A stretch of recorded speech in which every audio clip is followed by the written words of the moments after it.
அனைவருக்கும் வணக்கம். வாசகர்களால் நான், வாசகர்களுக்காக நான். அதாவது ஒரு உண்மையான நண்பன், ஆழமான நட்புடையவன் எப்படி இருப்பான் என்று அறிந்து கொள்ளலாமா?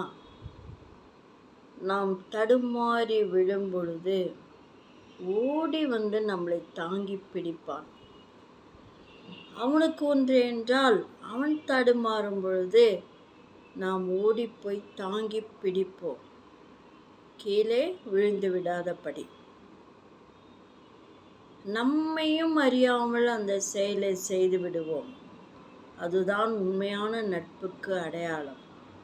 அவன் என்ன செய்கிறான், அவன் எப்படி சமாளிப்பான் என்று வேடிக்கை பார்க்கக்கூடாது. வேடிக்கை பார்க்கும் மனம் ஒரு உண்மையான நட்புக்கு வராது. அதுதான் உண்மையான நட்பு.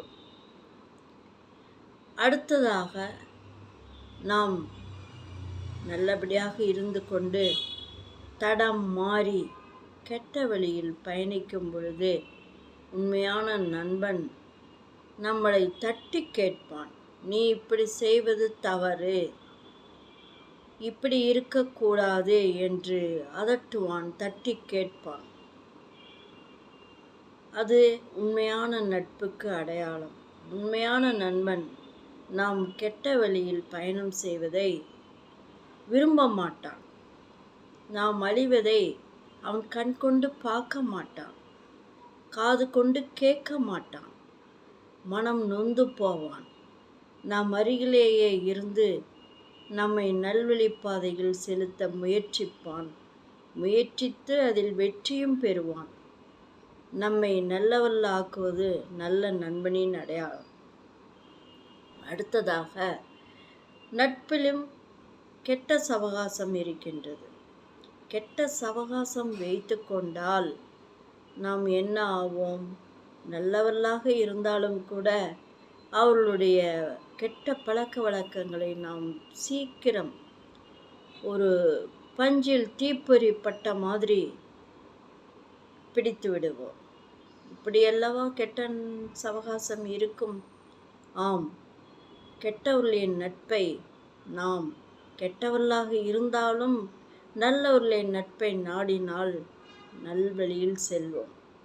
நாம் நல்லவர்களாக இருந்தாலும் கெட்ட நண்பர்களை தேர்ந்தெடுத்தால் நம்முடைய பயணம் கெட்ட வழியில் செல்லும். நாம் எதுக்கும் உதவாமல் போய்விடுவோம். நமக்கும் கஷ்டம், நம்மால் மற்றவர்களுக்கும் கஷ்டம். நாம் பயணிக்கும் பாதை நல்வழியில் இருக்க வேண்டும் என்றால் நல்ல நண்பனை நாம் தேர்ந்தெடுக்க வேண்டும். இன்னொரு சமாச்சாரம், அதாவது ஒரு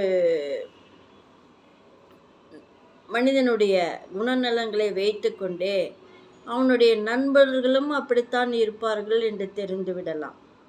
இது அக்காலம் தொட்டு இக்காலம் வரை அனைவரும் சொல்லக்கூடிய வார்த்தை. ஆகவே நாம் பயணிப்பதை, நண்பர்களை தேர்ந்தெடுப்பதை நல்ல நண்பர்களாக தேர்ந்தெடுக்க வேண்டும். நல்வழியில் செல்ல வேண்டும். அனைவருக்கும் உதவ வேண்டும். நாமும் மகிழ்ந்து மற்றவர்களையும் மகிழ வைக்க வேண்டும். தங்களிடமிருந்து விடை பெற்றுக் கொள்வது VS ரோமா, கோயம்புத்தூர்.